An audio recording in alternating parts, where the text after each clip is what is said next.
On va parler des fidèles de l'Église catholique, ma chère Charlotte, parce que là, on est à l'approche de Pâques et il y a la conférence des évêques de France à présenter son enquête annuelle sur les adultes et les adolescents qui seront baptisés dans la nuit donc de samedi à dimanche. Et surprise, les chiffres explosent. Concrètement, que représentent ces conversions aujourd'hui?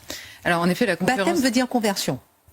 Alors, chaque année, depuis plus de 20 ans, la Conférence des évêques de France, vous le disiez, fait une enquête sur les catéchumènes, sur ces adultes ou ces jeunes adultes qui demandent le baptême pour essayer de comprendre qui ils sont, etc. Et cette année, donc ça fait quand même quelques années, elle dit on a des résultats jamais atteints depuis la création de cette enquête-là. Alors, il y a plusieurs choses qui ressortent, on va dire, de cette enquête cette année. Les catéchumènes, donc les catéchumènes, c'est ceux qui demandent le baptême adulte, sont de plus en plus nombreux et l'explosion date de la période post-Covid. Et ça revient dans la bouche de tous ceux qui accompagnent, qui demandent le baptême, les évêques qui disent, parce que chaque personne qui demande le baptême écrit une lettre à l'évêque pour expliquer pourquoi. Et la période post-Covid, ajoutée à ça, ils évoquent l'augmentation de la violence, le retour de la guerre. La période post-Covid, c'est évidemment la souffrance, la maladie, la mort qui repose la question des fins dernières, mais c'est aussi les limites de la technique qui devaient prendre la place de la religion. Nous retenons de cette vidéo que c'est grâce aux malheurs tels que le Covid, la guerre et les souffrances qu'il y a une forte hausse des conversions en France depuis la période post-Covid, sans oublier l'échec de la science qui devait prendre la place de la religion ou la place de Dieu. Il est question pour moi de prouver que ce n'est pas un hasard si cette science qui voulait prendre la place de Dieu a échoué, tout comme ce n'est pas par pure coïncidence que ce soit des malheurs qui aient entraîné ce retour à Dieu. Alors l'on comprendra que ce n'est pas à cause de Trudeau que l'économie canadienne se porte mal, l'inflation, et aucun autre candidat ne pourra relever cette économie sans tenir compte de la volonté de Dieu. Je tiens avant tout à préciser que ce n'est pas seulement en France que l'on observe ce vent de conversion depuis la période post-Covid. À travers son titre, le retour à la foi chrétienne chez les jeunes Québécois, Télé-Québec nous prouve ainsi que même au Canada, l'on observe des conversions. Je tiens à préciser d'ailleurs que de nombreux responsables religieux me l'ont confirmé. Religion and Christianity are the biggest things missing from this country, and I truly believe that we need to bring them back, and we have to bring them back fast. I think it's one of the biggest problems we have. That's why our country is going haywire. We've lost religion in our country. Nous venons d'entendre Trump dire que les Américains ont abandonné la religion et ils doivent la ramener. Et cet article du journal de Montréal nous fait aussi savoir que la place qu'occupe la religion dans la politique américaine a gagné en importance ces dernières années. Ce vent de conversion s'observe donc aussi aux États-Unis. Que se passe-t-il donc? Dans cette introduction au prophète Osée de la Bible des peuples, il est écrit qu'Israël était prospère. Mais le peuple était indifférent, irresponsable, infidèle à l'alliance avec son Dieu. Sa décadence a commencé et le royaume s'est effondré. Le prophète Osée avait prédit le châtiment de ce peuple par Dieu, puisqu'il comprend que Dieu est un éducateur qui peut permettre les malheurs et même la destruction de la nation, car c'est ainsi que le peuple sera pauvre et il va retourner à son Dieu. Ce que nous avons entendu dans la vidéo confirme donc ce qui était déjà écrit dans cette Bible. Dieu peut permettre les malheurs, la destruction et même appauvrir un peuple jadis prospère afin qu'il y ait des conversions. Lorsque Dieu permet ces malheurs et appauvrir un peuple, les sciences des humains ne peuvent pas apporter une solution. De nombreux pays, parmi lesquels le Canada, sont identiques à cet Israël. La religion occupait une place de choix dans ces pays par le passé, mais leurs peuples sont aussi devenus indifférents, irresponsables et infidèles à cette relation avec Dieu. Ces pays étaient aussi prospères, mais leurs économies se portent très mal actuellement et l'on y observe aussi des conversions après la malheureuse pandémie de Covid et les souffrances. Cette similitude entre la vidéo et cette introduction n'est donc pas un hasard. Prenons un deuxième exemple. Avant cette vidéo, j'avais déjà publié sur Amazon ce livre intitulé « Inflation, Covid-19, guerres historiques, des signes du printemps spirituel mondial ». On comprend ainsi que ce livre prédisait des conversions grâce au malheur et cette vidéo a juste confirmé cette prédiction.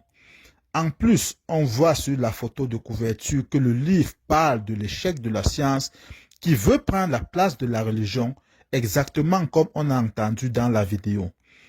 La vidéo confirme donc ce qui est écrit dans la Bible des peuples et ce que j'avais déjà prédit dans mon livre. En plus, dans plusieurs passages dans la Bible, Dieu châtie le peuple. Par exemple, dans Jérémie au chapitre 24, verset 10, Dieu dit « Je ferai passer sur eux la guerre, la famine et la peste jusqu'à ce qu'ils aient disparu du sol que je leur avais donné à leurs ancêtres et à eux. » Tout ceci permet de comprendre qu'il est probable que Dieu se cache derrière certains malheurs afin de ramener le peuple à lui et les humains ne peuvent donc pas combattre cette catégorie de malheurs. Revenons à la pandémie de coronavirus pour l'étudier de plus près. Au début de cette pandémie, le 19 mars 2020 plus précisément, l'OMS avait prédit le pire en Afrique, mais j'avais répondu le 22 mars 2020 via cette publication en affirmant que, malgré cette prédiction du pire par les scientifiques, l'Afrique n'allait pas connaître ce pire car Dieu allait faire un miracle pour protéger ce continent dont le peuple continue à l'adorer. J'avais demandé que cette publication soit enregistrée afin de servir de témoignage le moment venu. Quelques mois plus tard, de nombreux médias ont parlé du miracle africain en affirmant que contre toute attente, c'est le contraire de la prédiction des scientifiques qui a eu lieu, exactement comme je l'avais donc prédit. Prenons l'exemple sur cet article de Radio-Canada. COVID-19, le mystère de l'Afrique. Il y est écrit « Plusieurs hypothèses circulent pour expliquer ces faibles taux d'infection, mais les preuves scientifiques manquent pour confirmer. » On comprend donc qu'après l'échec de la prédiction des scientifiques, ils avaient toujours voulu justifier ce miracle africain, mais leurs hypothèses manquaient de preuves scientifiques. Faut-il donc les accepter et ne s'en tenir qu'à ça? Sachant que c'est ma prédiction qui s'est réalisée, il faut donc en tenir compte. Passons au deuxième exemple, un deuxième miracle. La chaîne France 24 avait publié cet article. COVID-19, le foot, l'été et les précautions, les clés du miracle britannique. L'article nous fait savoir que l'évolution de l'épidémie défie la plupart des prévisions des scientifiques, puisque contre toute attente, le nombre de nouvelles contaminations avait été divisé par 2. Pourtant, les scientifiques avaient prédit qu'il allait plutôt se multiplier par 2. C'est donc le contraire de leur prédiction qui s'était réalisée une fois de plus, comme en Afrique. Ils avaient reconnu que c'est difficile à expliquer car ils ne comprennent pas ce qui se passe. Ils ont donc dit que la meilleure explication, c'est de reconnaître que c'est la chance qui a été du côté du gouvernement britannique. Passons au troisième exemple dont tout le monde connaît déjà, l'échec des vaccins. Lorsque les vaccins avaient été découverts, les scientifiques avaient prédit qu'ils devaient permettre d'atteindre l'immunité collective et empêcher ainsi la propagation du virus. Mais le 2 décembre 2020, j'avais fait cette publication en précisant que le COVID-19 allait continuer son chemin malgré la vaccination et que tous les types de vaccins allaient connaître un échec. Tout le monde connaît la suite. Par exemple, c'est lorsque le taux de vaccination était très élevé, plus de 75% précisément, que la France avait connu un record jamais enregistré de son nombre de nouvelles contaminations. C'est donc l'inverse de la prédiction des scientifiques qui s'était réalisée une fois de plus. Limitons-nous à ces 3 exemples. Je rappelle qu'au début de la pandémie, j'avais publié plusieurs vidéos sur YouTube. Par exemple, pour cette vidéo intitulée Le Covid-19 a été prédit, publiée le 10 avril 2020, on peut lire: le Covid-19 n'est pas un hasard, mais un plan de Dieu qu'il avait prédit afin de reconstruire le monde. Pour ce deuxième exemple intitulé Covid-19, signe divin ou pandémie naturelle, j'avais recommandé de méditer Isaïe chapitre 42 à 55. Prenons deux exemples de cet intervalle. Au chapitre 47, la Bible des peuples dit qu'il s'agit d'une lamentation sur Babylone dont le nom s'applique à toute cité impie. Le Canada est donc Babylone puisque c'est une cité impie. Cette Bible poursuit en affirmant que Babylone pensait que ses magiciens célèbres dans les pays d'Orient assuraient son avenir. Mais ce texte vaut tout autant pour notre civilisation matérialiste qui attend tout de la technologie. Elle nous fait donc savoir clairement que notre civilisation est aussi Babylone, car elle a abandonné Dieu. Elle ne compte donc pas sur Dieu, mais uniquement sur la science. En remplaçant Dieu par la science, elle devient une idole. C'est de l'idolâtrie. Dans plusieurs endroits dans Isaïe 40 à 55, Dieu défie les idoles et les idolâtres. On peut donc déjà comprendre l'article de France 24 qui dit que l'évolution de l'épidémie défie les prévisions des scientifiques, puisque la science est devenue l'idole. Revenons au chapitre 47, au verset 9. Dieu dit à Babylone que des malheurs vont la frapper malgré ses précautions. Nous savons que le Covid-19 continuait malgré les précautions. Passons à Ésaïe chapitre 44 à partir du verset 24. La Bible tait au titre. Dieu présente Cyrus. Tous les peuples sont invités à devenir les adorateurs du Seigneur.